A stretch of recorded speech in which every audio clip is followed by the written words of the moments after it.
Hello, welcome to my E3 2014 video. Instead of it being one long video, I'm going to do it in three other videos because there was so much to talk about. So let's start off with Microsoft's press conference.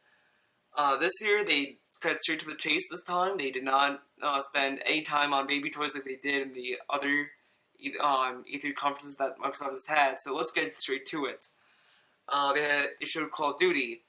What is there to say, really? It's Call of Duty, but I will say this game did look a lot nicer than Ghosts, but my only complaint I had was it looked a lot like Killzone, so I kind of checked out right before the demo even started. But then the demo was even boring as well. But again, it's a Call of Duty game, so there's really not much to say about Call of Duty, and there's really not much to be excited about. The other game that they announced was Crackdown for the Xbox One. And I've not been a huge Crackdown fan, but I enjoyed the first one a little bit. But seeing what the kind of tone and atmosphere that this game had, I am definitely interested in seeing more of it and see how the gameplay goes, because it's I like the humor, and I like the style of the cutscene of the game is. It's like, I'm assuming the game will look like that, where it's like a cel-shaded look.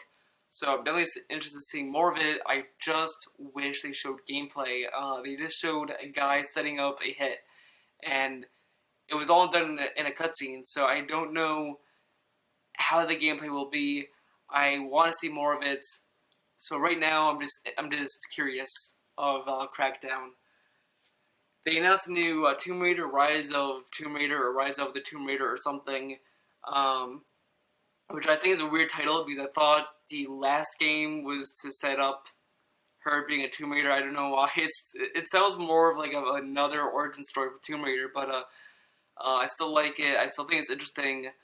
I liked how the game looks. Apparently what they showed was all running in engine in game as well. So I'm definitely interested in seeing how the game will look in the final product. But again, I wish they showed gameplay. I mean, I get that they want to show the tone and the atmosphere, and they may not have gameplay to show, but I just wish there was something that would give me an idea of the gameplay.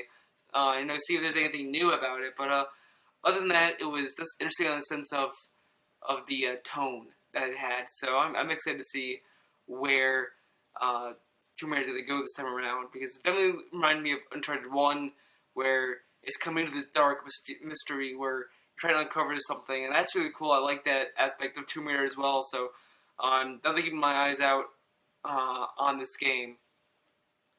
The next game that they announced was Project Spark, and that game is a Rare game that is awful. I really don't like Rare games anymore. They definitely shot themselves in the foot with Banjo-Kazooie nuts and bolts, and this is another bullet in their foot, if not in their head.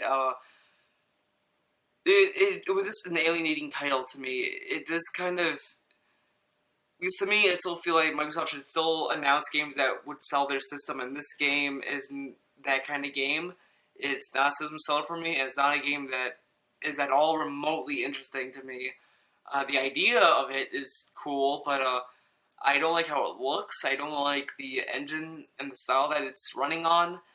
There was nothing in that game that really pleased me. So that's all I gotta say about Project Spark. It's a disappointing mess. Sunset Overdrive. I was interested about this game, and nothing really has changed about my interest in it. I'm still interested in it. However, it looks so boring to me in the sense that, what is there else to say? I mean, it hit the exact same notes as the other trailers were hitting. That this isn't going to be a typical game. It's going to have new conventions. It's not going to have chest-high walls and you hiding behind cover and all that stuff. Okay, we've known that already. It's fast-paced and all the stuff. It has mutants. You know that already. So there's really nothing in that trailer that showed anything new or exciting. Just the same stuff we've known. And they announced later on that it has 8-player co-op. Why not advertise that in the trailer? Why not have more gameplay in the trailer?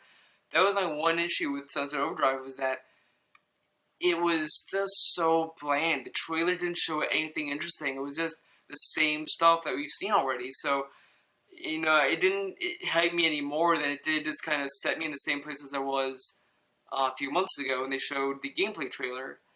I just wish it showed more gameplay uh, than what we've seen. I don't know. I wasn't really too impressed with the trailer that they showed. Um, they showed Assassin's Creed Unity. What's there to say? It's like Call of Duty. It's every year. There's really no interest in it for me other than the 4-player co-op that they've shown. They showed a good gameplay footage of it. It was a good gameplay demo that they've shown.